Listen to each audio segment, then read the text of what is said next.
जय हिंद साथियों, tricky academy में आपका स्वागत है। शुरुआत करते हैं हम अगले क्वेश्चंस की। ठीक है, 9 जनवरी 2022 के क्वेश्चंस हैं ये सारे और हम इन्हें ही डिस्कस करें। चलिए, क्वेश्चन क्या है पहला। कपड़ा उद्योगों, पेपर मिलों और पेंट निर्माण उद्योगों द्वारा छोड़े गए कचरे में कुछ हानिकारक भारी धातुएं होती है। वो कौन सी धातुएं होती है जो इन चीज़ों में पाई जाती है? आर्सेनिक, निकल या कैडमियम, सोडियम, पोटेशियम या कैल्शियम, क्लोरीन, फ्लोरीन या कैडमियम, कैल्शियम, क्सीनन या फिर आर्गन। तो देखिए, कैल्शियम वगैरह जो होते हैं ये हमारी हड्डियों में पाए जाते हैं। क्लोरीन, फ्लोरीन जो होते हैं ये जल में प्रदूषण के हिसाब से या प्रदूषण को रोकने के हिसाब से होते हैं। सोडियम, पोटेशियम भी हमारे शरीर में पाई जाती है। बचता क्या है? आर्सेनिक, निकेल और कैडमियम। तो ऑप्शन ए इसका सही आंसर रहेगा, ऑप्शन ए। ठीक है, नेक्स्ट क्वेश्चन है, पीने का पानी आवश्यक है क्योंकि यह हमारे शरीर को हाइड्रेटेड रखने में मदद करता है, मतलब कि हमारा शरीर सूखा सूखा नहीं होता है, नमी बनाने का काम करता है। यह हमें भोजन के पाचन में मदद करता है, यह हमें सर्दी से छुटकारा पाने में मदद करता है, या फिर यह हमें अपने हाथ धोने में मदद करता है। तो देखिए, अगर आपकी बॉडी में नमी बनी रहेगी तो अपने आप लार का निर्माण भी हो सकता है। तो ऑप्शन ए इसका सही आंसर रहेगा कि ये नमी यानी कि हमारे शरीर को हाइड्रेटेड बनाए रखने में मदद करता है। ऑप्शन ए इसका सही है। हाइड्रेटेड बनाएगा तो हमारे शरीर में नमी बनी रहेगी, और नमी बनी रहेगी तो हमारा मुंह सूखेगा नहीं, और सूखेगा नहीं तो इसमें लार खत्म नहीं होगा, और लार खत्म नहीं होगा तो इसमें एंजाइम बने रहेंगे और जो भोजन के पाचन में भी सहायक रहेंगे। ठीक है, अगला प्रश्न है, जल भराव वाले स्थानों में अंडे कौन देता है? मेंढक, मच्छर, सांप या छिपकली? सभी को पता होगा, बहुत बेसिक सा क्वेश्चन है कि अगर जहां भी गीला है तो भी सबसे ज्यादा क्या पनपते हैं? वहां पर मच्छर पनपते हैं। ऑप्शन बी इसका सही आंसर है। नेक्स्ट क्वेश्चन है, डेंगू का प्रमुख लक्षण है पीठ दर्द, बेहोशी, आंख के सॉकेट में दर्द या फिर दस्त? कभी किसी को देखा है कि डेंगू में दस्त हो गए? नहीं होता है। बेहोशी भी नहीं होती है, पीठ में दर्द भी नहीं होता है, बचता क्या है? केवल आंख के सॉकेट में दर्द। ऑप्शन सी इसका सही आंसर है। नेक्स्ट क्वेश्चन है, जब भी आप क्वेश्चन पढ़े ना एग्जाम में तो उसका थोड़ा सेंस रखिए कि यार ये वाला आंसर किस चीज़ से रिलेटेड हो सकता है, या फिर ये वाला आंसर किस चीज़ से रिलेटेड हो सकता है। तो ऐसे करते करते 4 ऑप्शन में से आपके पास या तो 2 बचते हैं या फिर एक ही बच पाता है।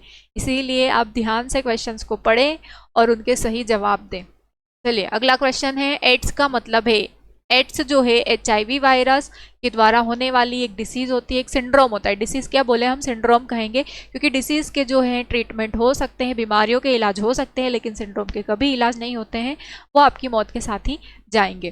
तो एड्स जो है, एड्स के बारे में मैंने पिछले वीडियो में बताया था कि HIV क्या है? HIV एक वायरस है जिसका फुल फॉर्म होता है ह्यूमन इम्यूनो डिफिशियंसी वायरस। और इससे कौन सी बीमारी होती है? इससे एड्स हो जाता है। एड्स दिवस कब मनाते हैं? 1 दिसंबर को एड्स दिवस मनाते हैं। और इसका फुल फॉर्म क्या होता है? तो देखिए, acquired immunodeficiency syndrome. Option B इसका सही आंसर है। और एड्स का पता लगाने का जो टेस्ट है वो है एलिसा टेस्ट। ठीक है, एलिसा का फुल फॉर्म क्या होता है? एंजाइम लिंक्ड इम्यूनोसॉर्बेंट एसे। ठीक है, सबसे पहले HIV कहाँ पर उसके खोज कहाँ पर हुई थी? तो वो अमेरिका में हुई थी 1981 में, और भारत में यह 1986 में खोजा गया था। ठीक है, आगे बढ़ते हैं हम। मदर प्लांट से दूर फेंके जाने से बीजों के बिखरने वाले फलों का विस्फोट, यह स्थिति किस पौधे में आसानी से देखी जाती है? ये स्थिति देखी जाती है किसमें? आलू में, सिंह पर्णी में, टमाटर में या मटर में? तो ये स्थिति किस में देखी जाती है? ये देखी जाती है मटर में। ऑप्शन डी इसका सही आंसर है। मटर के पौधे में अगर मादा वाला जो प्लांट होता है उसको अलग कर दिया जाता है तो उसके दाने पूरे बिखर जाते हैं। अगला प्रश्न है, निम्नलिखित में से कौन द्विबीजपत्री समूह का सदस्य है? द्विबीजपत्री के बारे में पूछा गया है, डाइकोट जो होते हैं उनके बारे में पूछा गया है आपसे।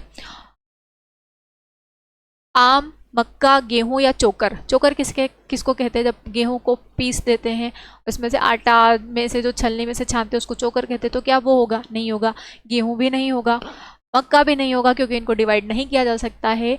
द्विबीजपत्री का मतलब ये है कि जिनको डिवाइड किया जा सकता है, तो इन चीज़ों को डिवाइड नहीं किया जा सकता है, तो ये आंसर नहीं आएगा। आंसर क्या आएगा? आम। आम को डिवाइड किया जा सकता है। ऑप्शन ए इसका सही आंसर है। नेक्स्ट क्वेश्चन है, 3 साम्राज्य वर्गीकरण किसने दिया है? एनिमल किंगडम में 3 एनिमल किंगडम किसने दिया है? अभी मैंने पिछली वीडियो में ही बताया था कि जंतु जगत के वर्गीकरण को 5 तरीके से विभाजित किया गया है। पहला है द्विजगत, मतलब 5 जगत में वर्गीकृत किया गया है अलग अलग वैज्ञानिकों के द्वारा। पहला जो होता है वो द्विजगत है, जिसको कार्ल लिनियस के द्वारा बनाया गया है। दूसरा है त्रिजगत, जिसको हैकल के द्वारा बनाया गया है। तीसरा है 4 जगत। 4 जगत जो है वो कोपलैंड के द्वारा बनाया गया है। और चौथा है 5 जगत। 5 जगत जो है वो RH व्हिटकर के द्वारा दिया गया था। तो यहाँ पर आपसे त्रिजगत वर्गीकरण पूछा गया है जंतुओं का, तो वो किसके द्वारा दिया गया है? अभी बताया मैंने, हैकल के द्वारा। ठीक है, RH व्हिटकर में 5 जगत वर्गीकरण दिया है, 5 जगत वर्गीकरण। कार्ल लिनियस ने 2 जगत वर्गीकरण दिया है, और अरस्तु इसमें नहीं आएंगे। अरस्तु ने जंतु जगत की खोज की थी, जीवों की खोज की थी, इसलिए ये क्या है? फादर ऑफ क्या बोल सकते हो आप? Zoology, father of zoology. ठीक है, ये जनक कहलाते हैं अरस्तु। चलिए आगे बढ़ते हैं हम। इन्हें बढ़ती हुई श्रेणीबद्ध समानता में व्यवस्थित करना है। समानता में बढ़ती हुई, सबसे पहले बड़ा आएगा, उससे छोटा, फिर उससे छोटा, फिर उससे छोटा। तो सबसे पहले क्या आएगा? साम्राज्य, संघ, वर्ग, आदेश, परिवार और जिन्स। साम्राज्य, आदेश, परिवार, प्रजाति, जिन्स, ऑर्डर, क्लास, प्रजाति, या jeans, order, division, class, order और प्रजाति। तो देखिए सबसे पहले क्या आएगा? साम्राज्य, बड़ा साम्राज्य आ गया। उसके बाद आएगा साम्राज्य में अलग अलग डिपार्टमेंट हो गए, तो वो क्या आ गए? संघ। उन डिपार्टमेंट में और भी छोटे छोटे वर्ग आ गए। तो सही आंसर क्या आएगा? Option A. ऑप्शन ए इसका सही आंसर रहेगा। नेक्स्ट क्वेश्चन है, नल के पानी में मौजूद सभी हानिकारक सूक्ष्म जीवों को मारने और पीने के लिए इसे बिल्कुल सुरक्षित बनाने के लिए बिजली के पानी के फिल्टर में रिक्त स्थान विकिरण का उपयोग किया जाता है। ऑप्शन है अवरक्त विकिरणों का, गामा विकिरणों का, दृश्यमान विकिरणों का, या फिर पराबैंगनी विकिरणों का।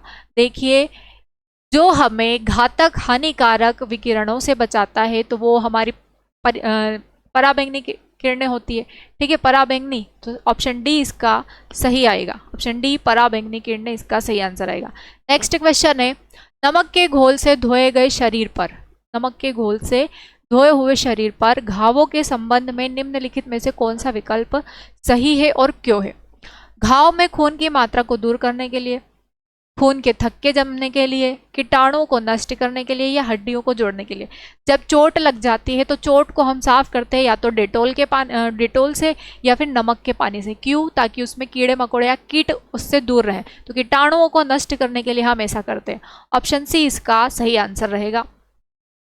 अगला प्रश्न है, निम्नलिखित में से कौन सा रोग निमोनिया, डिप्थीरिया, चिकनपॉक्स और हैजा जैसी बीमारियों से अलग है?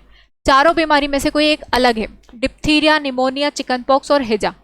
इनमें से देखिए, हैजा जो है हमारे हमारे पेट को प्रभावित करता है। निमोनिया भी हमारे फेफड़े यानी कि पेट के आसपास का ही क्षेत्र होता है। डिप्थीरिया से गला, और चिकन पॉक्स जो होता है हमारी त्वचा से। तो ये हमारे आंतरिक अंगों का है और चिकन पॉक्स जो है हमारी बाहरी सतह का। तो ऑप्शन सी इसका सही आंसर आएगा। चिकन पॉक्स जो है हमारी त्वचा पर हो जाते हैं। अगला प्रश्न है, रोटी बनाने के लिए आटे में सूजन खमीर द्वारा रिक्त स्थान के कारण होती है। ऑप्शन है किण्वन, कवक, अवायवीय श्वसन या एरोबिक श्वसन। देखिए, अब जब हम आटा गूंथते हैं तो उस पर थोड़े से बबल जैसे आ जाते हैं। वो बबल जैसे क्यों आते हैं? क्योंकि कवक में किण्वन की प्रक्रिया होती है। तो ऑप्शन क्या आएगा? ऑप्शन ए आएगा इसमें, फर्मेंटेशन या किण्वन। अगला प्रश्न है, निम्नलिखित में से कौन सा तमिलनाडु का स्थान नहीं है जो पवन चक्कियों से पवन ऊर्जा का उपयोग करता है? अरलवा, इमोजी, कायथरी, पल्लमाड़ी या फिर कोच्चि। कोच्चि जो है ये अलग है, कोच्चि गुजरात में स्थित है। तो ऑप्शन डी इसका सही आएगा। ऑप्शन डी इसका सही आएगा। बाकी 3 जो है ये कहाँ पर स्थित है? तमिलनाडु। इनके उच्चारण से ही पता चल रहा है, इनको बोलने के तरीके से ही पता चल रहा है कि ये कहाँ के क्षेत्र है, ये तमिलनाडु के क्षेत्र है। ठीक है, तो 9 जनवरी 2022 के सेकंड शिफ्ट के क्वेश्चन हमने सारे सॉल्व कर दिए हैं विद डिस्क्रिप्शन। अगर आपको हमारी वीडियो अच्छी लगी है तो प्लीज़ हमारी वीडियो को ज़्यादा से ज़्यादा लाइक करें, शेयर करें एंड सब्सक्राइब करें। धन्यवाद।